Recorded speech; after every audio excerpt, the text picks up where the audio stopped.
மாலை அல்லது இரவில் கர்ப்ப பரிசோதனை செய்யலாமா என்பது பற்றி இந்த பதிவில் விரிவாக பார்க்கலாம் வாங்க. அதற்கு முன்னாடி நம்ம சேனலை மறக்காம சப்ஸ்கிரைப் பண்ணுங்க.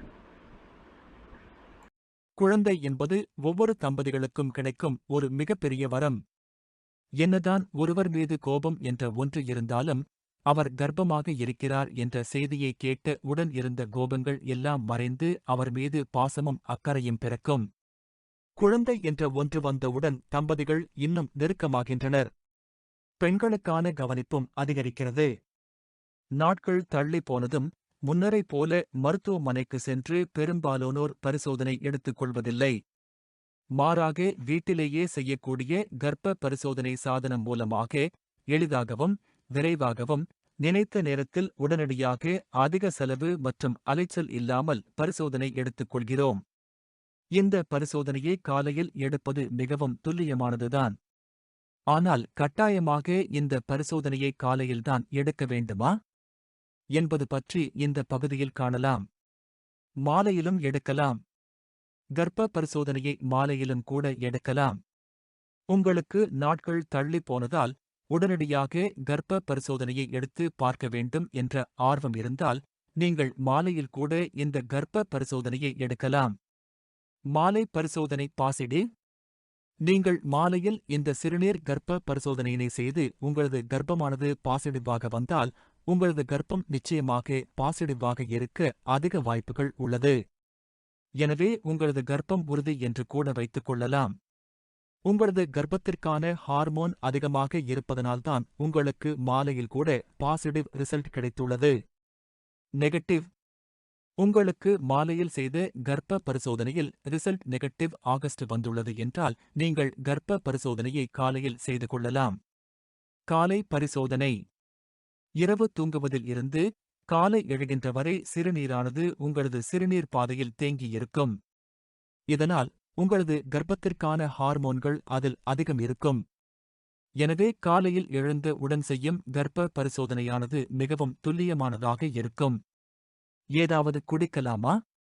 கர்ப்ப பரிசோதனைக்காக சிறுநீரை சேகரிக்கும் முன்னர் ஏதாவது ஜூஸ் அல்லது பானங்களை பருகலாமா என்பது பலருடைய கேள்வியாக உள்ளது. ஆனால் சிறுநீரை சேகரிக்கும் முன்னர் ஜூஸ் அல்லது சில வகை திரவ ஆகாரங்களை பருகுவதால் ஒருவேளை டெஸ்ட் ரிசல்ட் மாறுபடலாம். அதற்காக உங்களது உடலை வறட்சியாகவும் வைத்திருக்கக் கூடாது. எனவே குறிப்பிட்ட அளவு நீர் அருந்தலாம். எப்படி டெஸ்ட் செய்வது? காலையில் முதலில் வரும் சிறுநீரை சேகரித்து வைத்துக் கொள்ள வேண்டும். அதன் பின்னர் கர்ப்ப பரிசோதனை கருவியில் சிறுநீரை ஊற்றுவதற்காக கொடுக்கப்பட்டுள்ள பகுதியில் சில துளிகள் சிறுநீரை விட வேண்டும். இதன் பின்னர் 2 கோடுகள் வந்தால் நீங்கள் கர்ப்பமாக இருக்கிறீர்கள் என்று அர்த்தமாகும். ஒரே ஒரு கோடு வந்தால் நீங்கள் கர்ப்பமாக இல்லை என்று அர்த்தமாகும். எவ்வளவு உறுதியானது?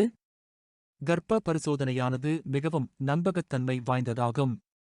நீங்கள் இதனை சரியான முறையில் பயன்படுத்தினால் இது 100க்கு 99% உண்மையானதாக இருக்கும். இந்த கர்ப்ப பரிசோதனையானது உங்களது சிறுநீரை கொண்டு பரிசோதனை செய்யப்படுவதாகும். இந்த ஹார்மோன் HCG என்று அழைக்கப்படுகிறது.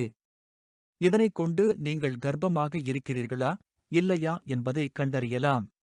கவனம் தேவை. நீங்கள் பயன்படுத்தும் கர்ப்ப பரிசோதனை கருவியானது காலாவதியானதாக இருந்தால் அது தவறான ரிசல்ட்டை உங்களுக்கு தரலாம். எனவே காலாவதியான கர்ப்ப பரிசோதனை கருவியை பயன்படுத்தாமல் இருப்பது நல்லது. எனவே எப்போதும் காலாவதி தேதி எப்போது என்று கண்டறிந்து கர்ப்ப பரிசோதனை கருவியை வாங்குவது நல்லது. எங்கு கிடைக்கும்? இந்த கர்ப்ப பரிசோதனை கருவியானது உங்களது அருகில் உள்ள மருந்து கடைகள், சூப்பர் மார்க்கெட்டுகள் போன்ற இடங்களில் கிடைக்கும். இவை மிக குறைந்த விலையிலேயே கிடைக்கக்கூடியதுதான்.